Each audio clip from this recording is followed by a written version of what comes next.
and welcome to my channel. My name is George Overbeck, and today's video is going to be all about protein. I'm going to take you through my day and what I eat in a day as somebody who likes to eat high protein. And then throughout the video, I'm also going to include some tips on how to hit your protein goals, what are some good protein sources, why do we need protein, and kind of it's just gonna be like a frequently asked questions about protein while I show you what I eat to hit my protein goal. Thank you so much for clicking on this video. If you like it, please make sure to like and subscribe, and let's get started. Also, a little disclaimer I want to add is that I do eat more plant-based and vegan, so I don't eat any meat or eggs or dairy, but I will include some non-vegan and non-plant-based protein sources and tips and options as well, because I know that not everybody who watches my content is vegan or plant-based, and I like to give as many options as possible, whether you are vegan and plant-based or you're not.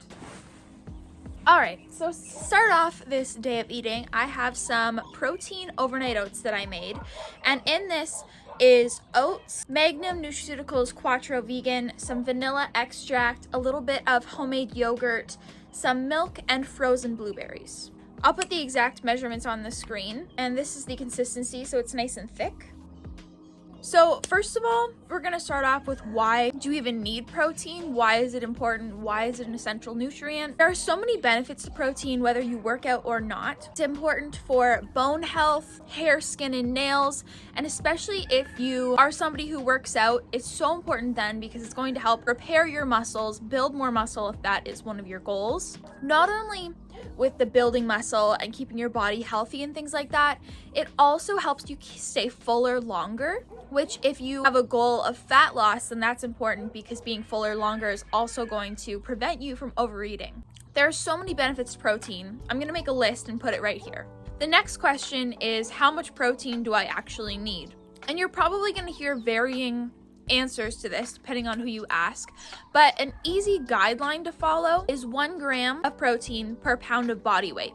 So say for example you're 120 pounds, you can aim for 120 grams of protein. You don't have to hit that every single day. 0.7 to 1 grams per pound of body weight. And if you go over that, that's okay. If you're under it one day, that's okay, but you want to try and be consistent with sticking at that 0.7 to 1 gram per pound of body weight.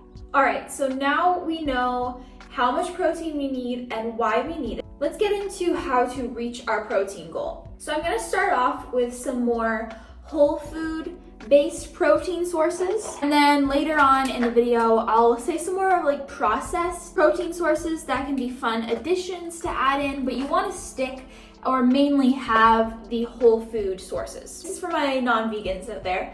Meat is pretty much pure protein. Depending on what cut you have, you want it to be a lean source. So think, for example, like chicken breast, turkey breast, the ground versions of those. Other meat sources of protein would be beef, same like ground beef, some lean steaks, fish, depending on which fish you get, but fish is another good protein source. Tilapia, salmon, haddock, things like that.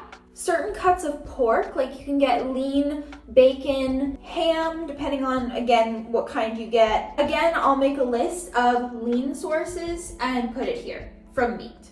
Now, if we're talking about like vegetarian sources of protein, so like milk and eggs, those would be Greek yogurt, milk, cottage cheese, eggs, egg whites. I'll put a full list of vegetarian protein sources here. And then vegan lean sources of protein be things like tofu, tempeh, seitan, lentils. Those would be the main ones. Again, I'll make a list and put it here. Now there are certain foods that are whole foods that I like to call protein boosters. So I wouldn't say that they're a main protein source. They're more like nice little additions you can add to your meals to up the protein content a little bit. These would be things like nutritional yeast, certain vegetables that have a good protein content like broccoli or spinach or asparagus. Seeds like chia and hemp and flax are also good protein boosters. I'll make a list of protein boosters and put it here.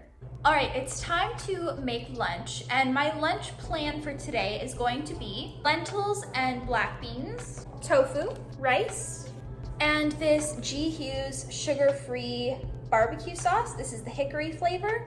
Lunch is ready. It doesn't look the best, but it's gonna taste good. All right, next, let's talk about some more processed, less whole food sources of protein.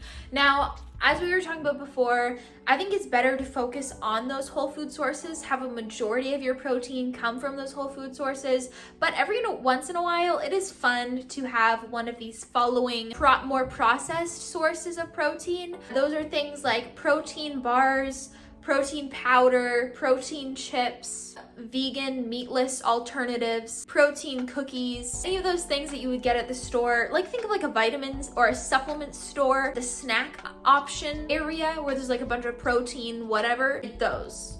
So those are fun to add in, but again, you want to focus mainly on those whole food sources. I'm gonna add a list of these more processed protein sources that are not bad. You just want to have them as much as regular whole food sources. Okay, so we've talked about why you need protein, what your protein goal should be, what are some good protein sources. Next, let's talk about how to actually hit your protein goal.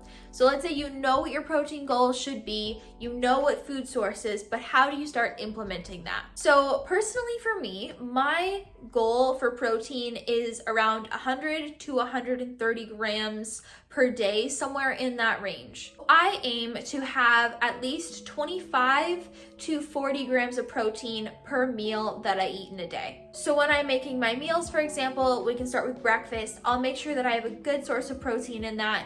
Usually I have sweet for breakfast, so it's gonna be a protein powder, and I'll have like protein oats or protein yogurt, a smoothie, something like that. Then for lunch again, I'm looking for a good protein source, so I'll have something like tofu, tempeh, seitan, textured vegetable protein. And I'll either make something like a salad or a stir fry or like a Buddha bowl. For dinner, same thing, I kind of focus on the same protein sources as I do at lunch, and I'll make something like a stew or a chili or a wrap, a nourish bowl. And again, I focus on getting that 25 to 40 grams of protein per meal. And you can kind of customize that to your protein goal. So like, let's say for example, your protein goal is 150 grams of protein per day, then you can split that up between the meals and the snacks you eat.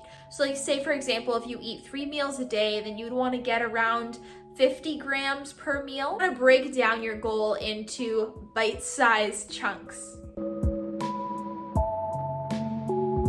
Adding up the protein content of each of the meals that I ate today brings me to about 120 grams of protein, which was right in my protein goal range. Thank you so much for watching this video. I hope that you found it helpful. This video did cover the basics of protein, so if you have any more questions about hitting your protein goal or protein sources, please comment them down below or message me on Instagram and I can definitely make a part 2 to this video. Thank you so much for watching. Please like and subscribe if you enjoyed it, and I will see you in my next one. Make sure to check out my podcast, All About Health Pod, now on Spotify.